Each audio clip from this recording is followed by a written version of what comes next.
Hi, Susan Corbett, custom machine quilter.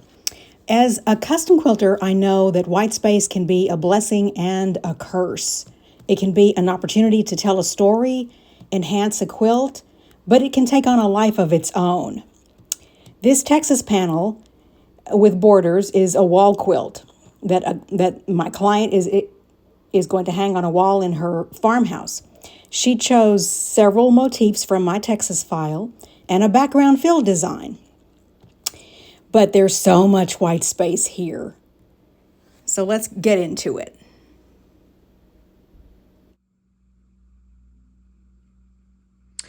So, how to start making roses? There are so many patterns out there. They're everywhere. This is a pattern I bought a long time ago when I first got my machine. So that's really simplistic. And all rose patterns have kind of the same gist. You start with a little bitty something in the middle and then you build out. In this example, there's no backtracking, but in a lot of patterns there is a whole bunch of that. Here's a rose in the book Trapunto by Machine by Harry Wallner. She was one of my teachers. So there's a lot of backtracking in her rose. So that's one. Here's one in another book.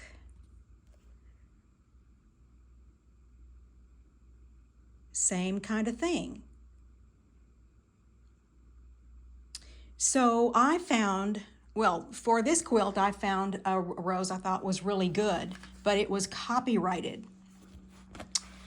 So I tried to sketch it out, and I wasn't really thrilled with my results, but I came back to them a couple days later, and I thought, that's not bad at all. I really liked it. So I went with that. And the finished product isn't exactly like it, but it's close enough.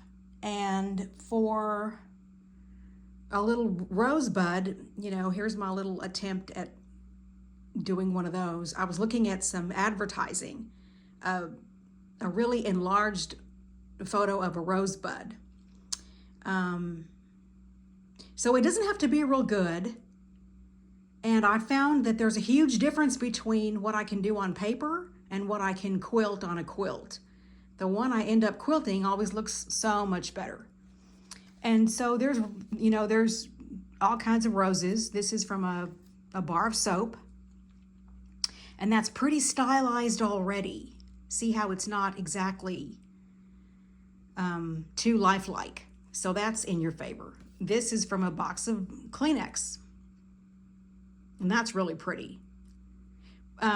So to get around the copyright issue, I try not to follow the exact lines of somebody else's artwork. I try and draw my own. And it's just not that difficult to do. It takes some practice, and you have to get past your inner censor, your inner critic. I find that what I have in my head and what happens on the quilt turn out to be two very different things, and I just have to let go of the insistence that it be just as perfect as what I've got in my mind's eye. And scale is another consideration. And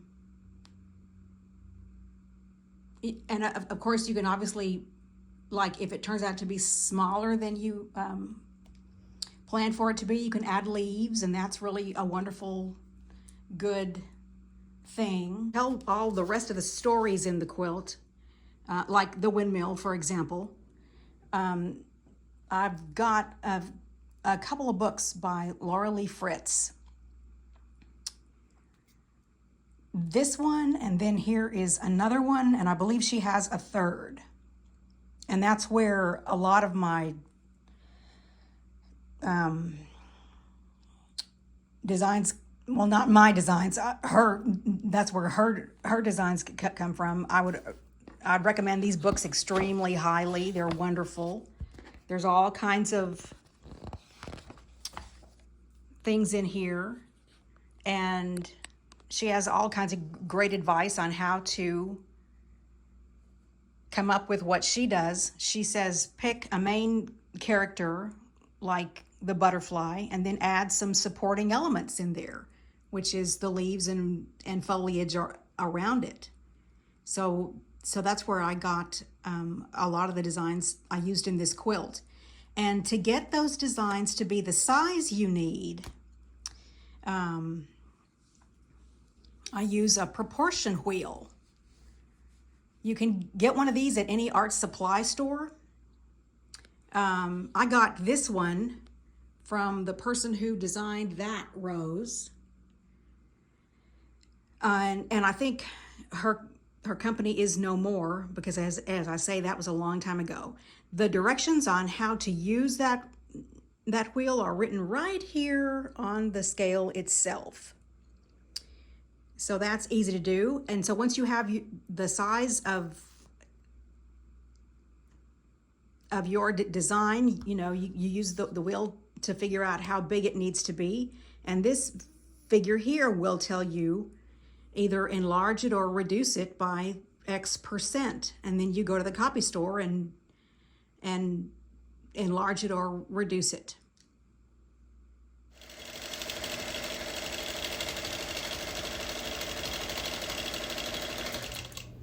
So here I'm starting to quilt the roses in the upper right-hand corner of this panel.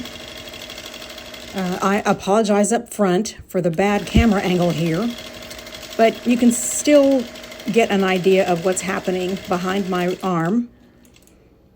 I started in the center, and then as I go out, I'm adding one petal after another, backtracking. If you don't backtrack, you end up with a really weird looking rose. My plan was for one rose to be really big and the other one to be smaller. And it didn't really happen that way. But there's all kinds of other flowers in this section that are smaller. So we've got a variety of scale happening.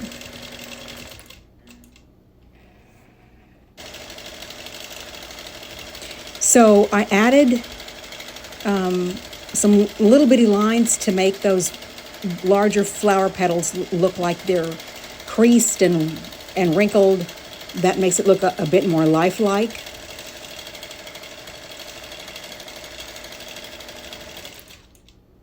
And once again, my notepad on the left is there just for me to refer to. I'm not following a pattern. I'm freehanding these roses.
So here I've begun adding a stem and some leaves on the sides. So it looks like it's actually growing in the ground. These are not cut roses. And I could just quilt leaves all day long. I think those are great fun and super easy. You can make them go where you need them to go, large or small.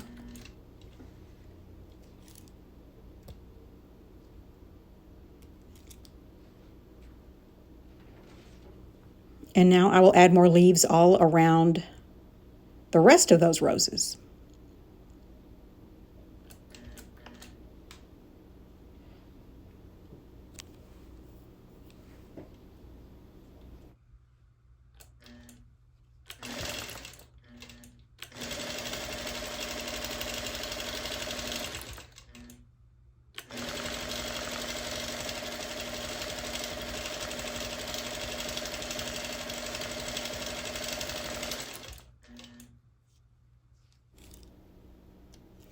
See how that leaf got tucked in there? You don't see the whole leaf, you just see part of it.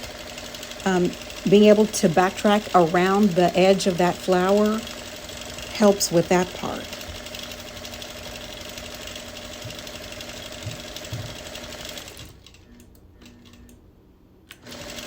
It's easy to add too much backtracking.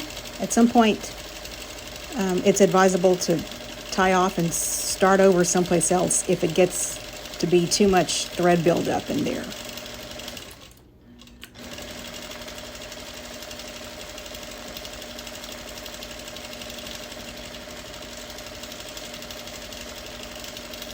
I love how this leaf looks like it's behind that word that's printed on the panel, with just a little bit of finagling around the edge of it. I think that looks really good. So, like, nothing has to be really perfect, because that's not what happens in nature. Things grow haphazardly. And I think that's kind of a little artistic effect that's pretty good. That gives me a lot of flexibility, so everything doesn't have to be just the right size.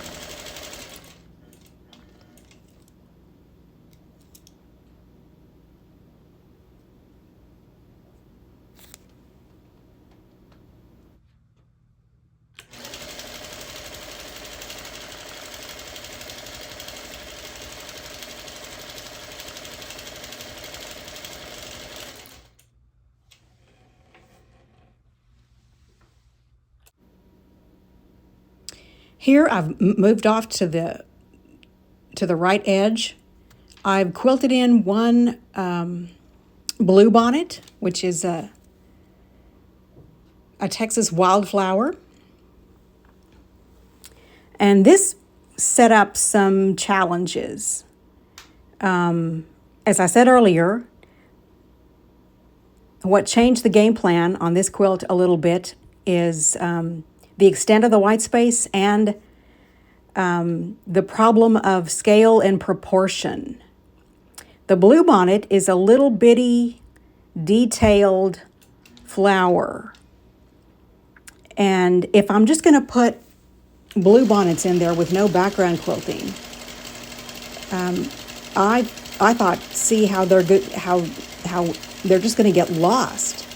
So I ended up having to put in a lot of really detailed, fine, dense background quilting to make all those little petals really pop. So I'm working with one blue bonnet pattern. So I'm not freehanding this one. I'm using the laser light on my machine to get that in there. I suppose if I drew it enough times, I could freehand it, but I chose not to here. So to get a lot of mileage out of one design, I'm staggering them using a whole one in one area and then just a partial in others, and adding some more foliage at the bottom. Another trick I love is to put that pattern on paper and flip it upside down and trace the back of it, so then I can use the reverse image of it. And then here, after a while, I'll freehand some other Texas wildflowers that I looked up on the internet. There's that famous Georgia O'Keeffe quote about how we need to take time to actually look at flowers. And that really helps a lot when you're quilting them.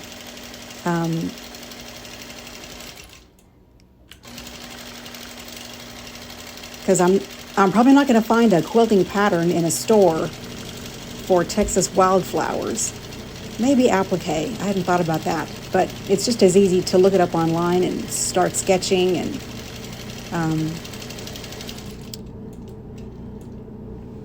And with these wildflowers, I was sort of taking artistic license because they're little and really detailed.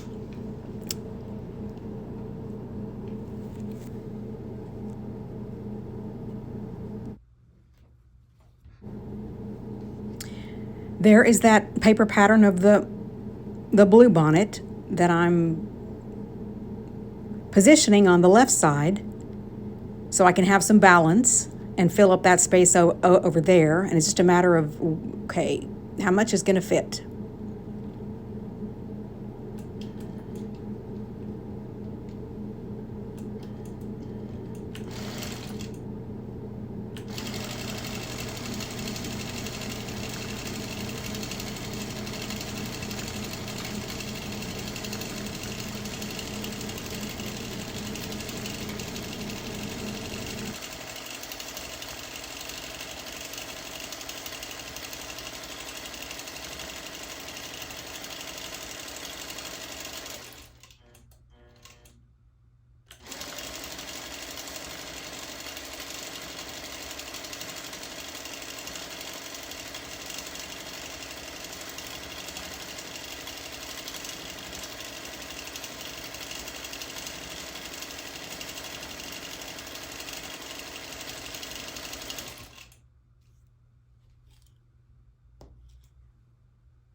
So I found that I could use that whole blue bonnet pattern if I could make those leaves get tucked up in and around the big T. And I love the way that turned out.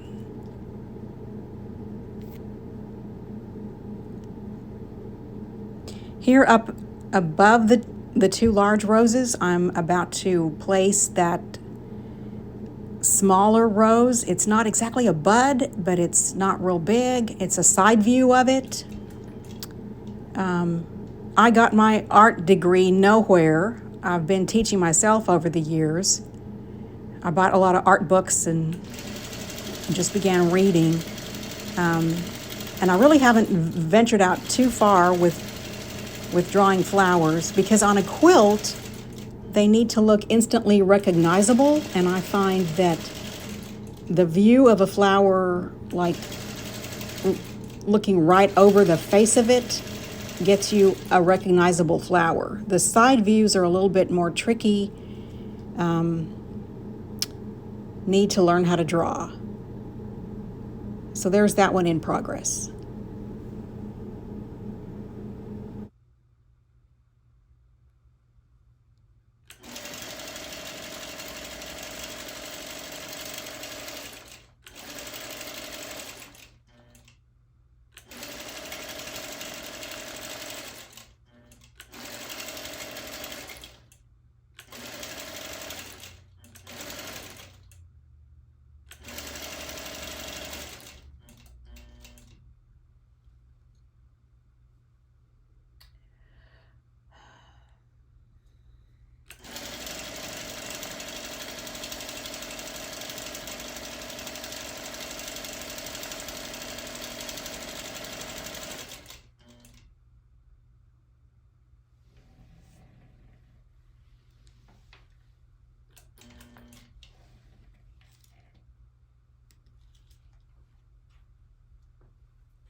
So here I'm going to freehand a little flower called Indian Blanket.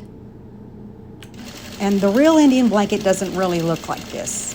But with one color thread, I can't show color variation. So I'm using the lines just to imply the effect of what that little flower looks like. So these little petals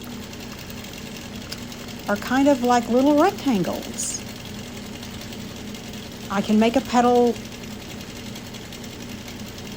all different kinds of shapes, and the rectangular one is a pretty handy thing. So this second row of petals is really just a color variation.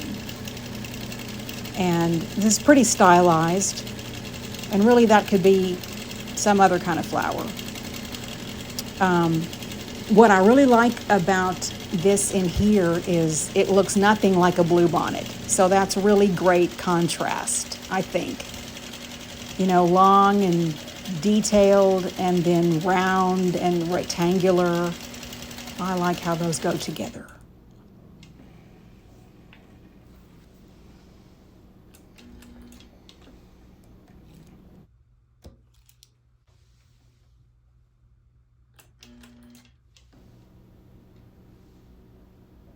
Underneath the word Texas, I'm doing a whole other flower. I think this is a type of primrose. Super easy to do. You really can't get it wrong. Adding a leaf with little veins.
This is what I mean about a lot of space. I've quilted how many flowers in there, and we still have all that space left over. So for some balance and continuity, I'm doing some more Indian blanket up there in the upper left part of this section. In the extreme right side of this quadrant, I put some Indian paintbrush, very stylized. It's another super little detailed flower. It'll be on the right of the top blue bonnet. And then I still had yet more space.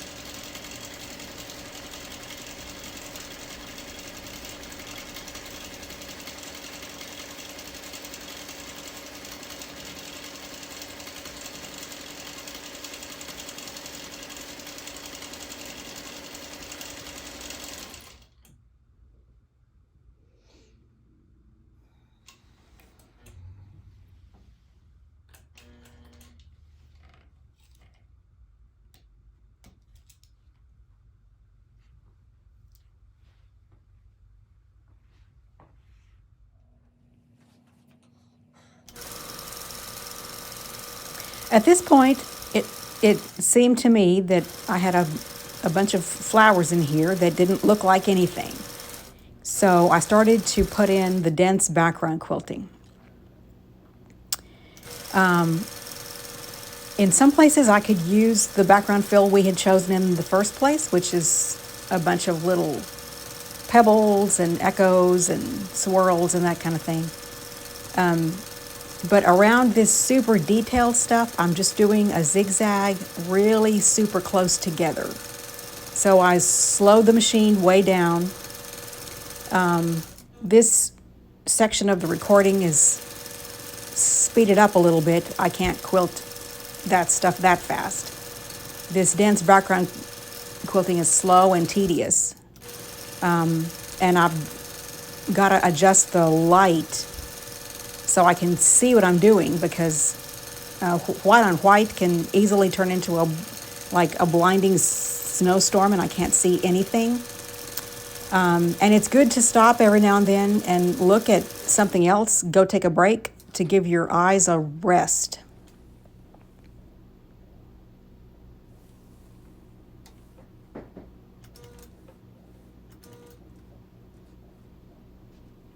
So it was nice to go back and forth between background quilting and let's add some more flowers to fill up all that space. And then if I know what background I'm going to do, then while I'm in that section, I can stop and add it then. For efficiency's sake. Just doing a little echo around that flower.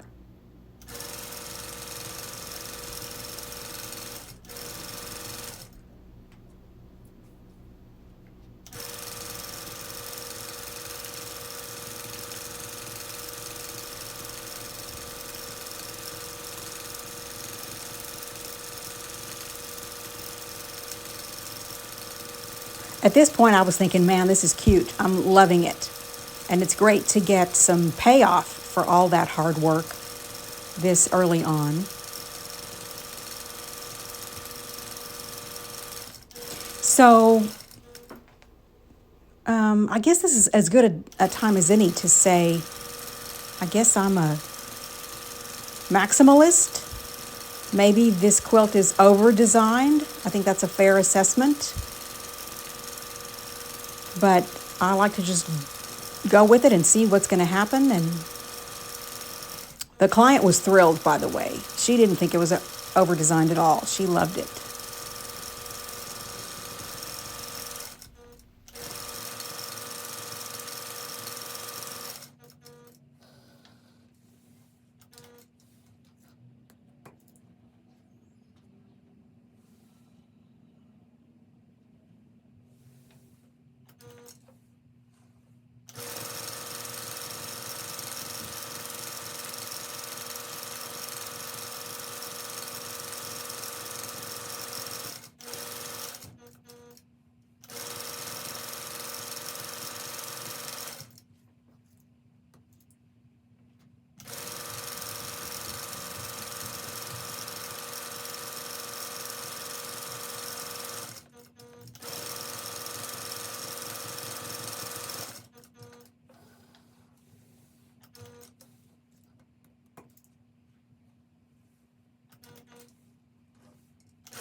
in this part, I can't really get a flower in that narrow space, so I decided to start doing those circles with Echo. I can't say enough about Echo. It serves so many great purposes, and that'll really help with all kinds of things. It was great. So where I could do a showy background, I like to do one. And the reason I picked that super tight zigzag is because in the end, that much pattern is going to make it look like there is no pattern. It'll just look like space. But I like how it serves to sculpt out all these flowers and make them actually look like something.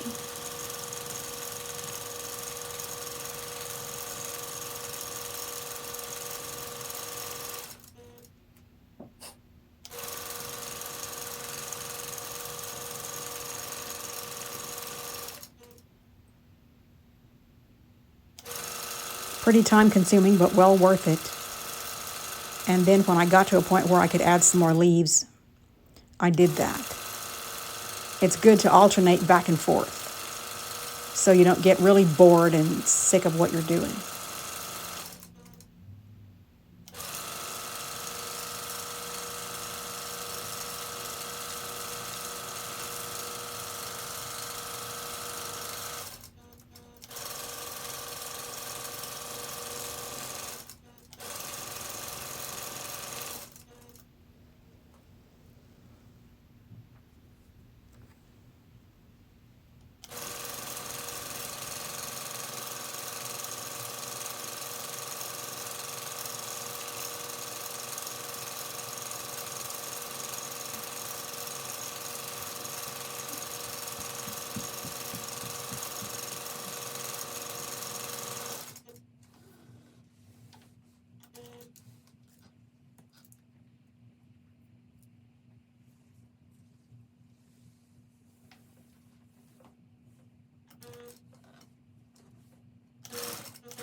Finally, the moment we've all been waiting for. Here's what all that quilting looks like.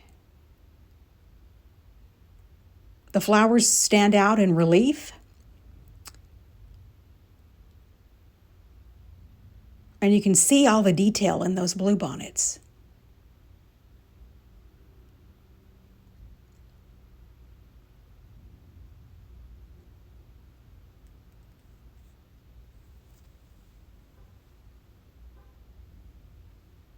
I can't believe I didn't fill in the E and the A and that part of the S, but I didn't, and it's fine. But I normally would.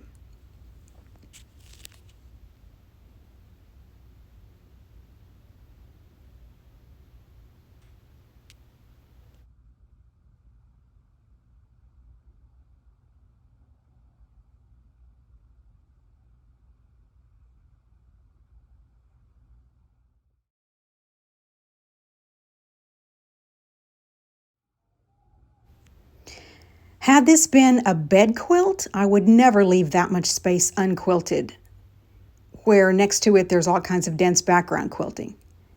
Laura Lee's designs don't really give you opportunities for background quilting. One design leads to another. So the background quilting goes in and out here. So moving from one section to another, I have to say that top scene is a Laura Lee Fritz design. That is not Texas, but my client saw it and she thought it was. So parts of Texas look pretty much like that. Okay, so here in the lower right hand, there's my road runner. He was out there all by himself. I deliberated long and hard what to do with him. So I put a little lizard hiding behind that leaf, hoping the roadrunner won't see him. I filled in with stars in between sections here. I was just going to do that windmill and background quilting, but it looked so empty, so I freehanded some little houses and an outbuilding and clouds, and I threw in a water tank. The sunflowers in this section are way out of scale, but that's too bad. I put in some sky. In the borders, I went with a contrasting thread in the frame, so it'll show up and be cute. And then the outer border wasn't going to show quilting too well, so I did lines with some more swirl and echo for a good contrast. That looks great.